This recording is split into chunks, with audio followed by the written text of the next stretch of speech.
ہمیں نہیں معلوم کہ اگلے سال ہماری زندگی میں یہ دن آتے بھی ہیں یا نہیں، ہم اس سے پہلے ہی نہ دنیا سے چلے جائیں. اس لیے بہت ضروری ہے کہ ان 10 دنوں کی پلاننگ کریں کہ ہم نے کیا کیا کرنا ہے.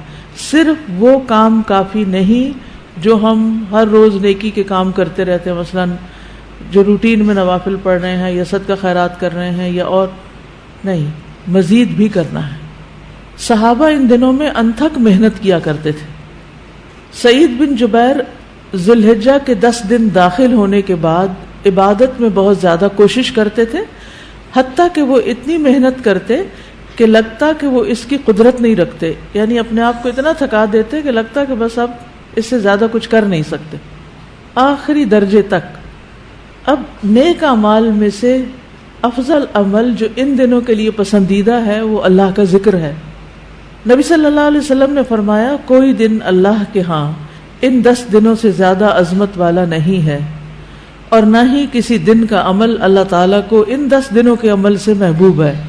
یعنی نہ دن ان دنوں سے افضل ہے اور کوئی اور عمل اس سے افضل نہیں.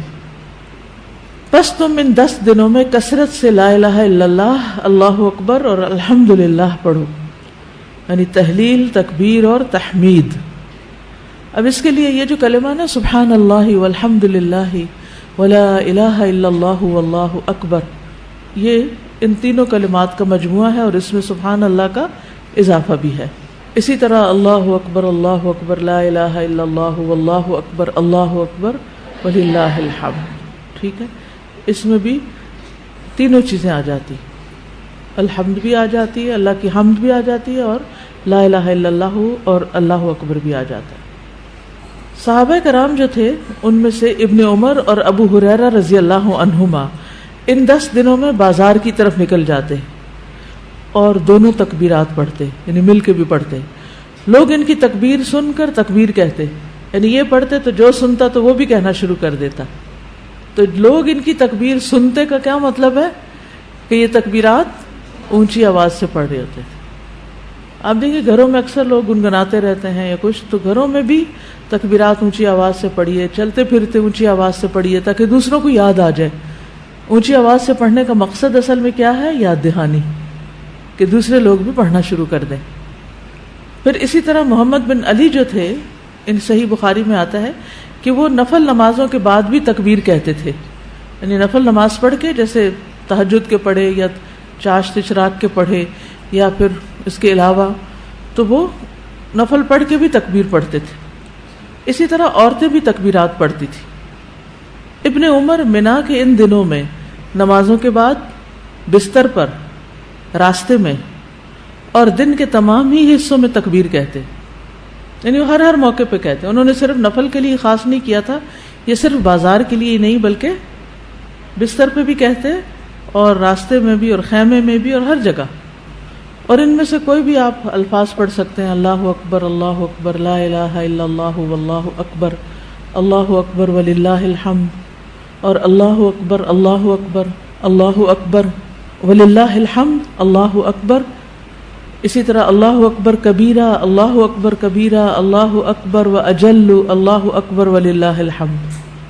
پھر اللہ اکبر کبیرہ، تو اللہ اکبر کبیرہ والحمد للہ کثیرہ وسبحان اللہ بکرۃ واصیلا بھی آپ پڑھ سکتے ہیں. ٹھیک ہے، آخر میں اللہم اغفر لی بھی کہہ سکتے ہیں. دوسرا اہم کام جو ان دنوں میں کرنے کا ہے وہ 9 ذی الحجہ کا روزہ ہے. اس روزے کی خاص فضیلت ہے جس سے انسان کے گناہ معاف ہوتے ہیں، اور یہ دن 1 سال گزرے ہوئے اور 1 سال آنے والے گناہوں کا کفارہ بنتا ہے. لیکن اس کے علاوہ بھی آپ باقی دنوں میں روزے رکھ سکتے ہیں. خاص طور پر جن کے رمضان کے روزے رہتے ہوں وہ ان دنوں میں قضا کر لیں. جو شوال میں نہیں کر سکے، ذوالقعدہ میں نہیں کر سکے، اب ذوالحجہ میں کر لیں. اجر کا اجر ہے اور اپنے فرض کی ادائیگی بھی ہو جائے گی.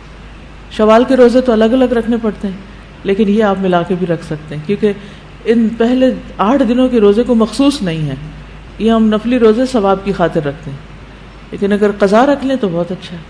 اور ان دنوں کا سب سے افضل عمل قربانی ہے. اقوال میں تسبیحات ہیں، افعال میں قربانی.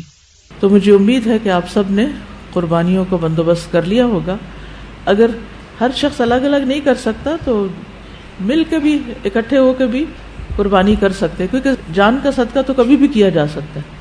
تو عام دنوں میں کرنے کے بجائے ان دنوں میں انسان کر لے، ان دنوں میں پیسے جمع کرا لے.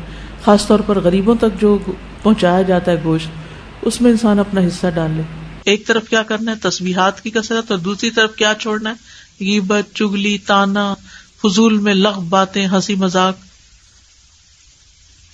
اپنے شر سے دوسروں کو محفوظ رکھنا، اپنی زبان سے دوسروں کو اذیت نہیں دینا، بدگمانی، تجسس، ٹوہ نہیں لگانا، آر نہیں دلانا، نفرت و بغض نہیں کرنا، ظلم نہ کرنا ہے نہ ہونے دینا ہے، کسی کو بے عزت نہیں کرنا، آر دلانا اور تانا دینے والی عادتوں کو چھوڑنا ہے. ٹانٹنگ، وہ جو عادتیں ہوتی ہیں نا، ان کو بھی چھوڑنا ہے.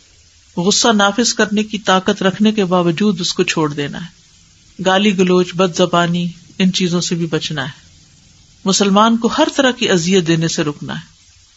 رشتہ داروں کی قطع تعلق ہی نہیں کرنی، ان کو منانا ہے. ظالم رشتہ داروں پر بھی مہربانی کرنی ہے.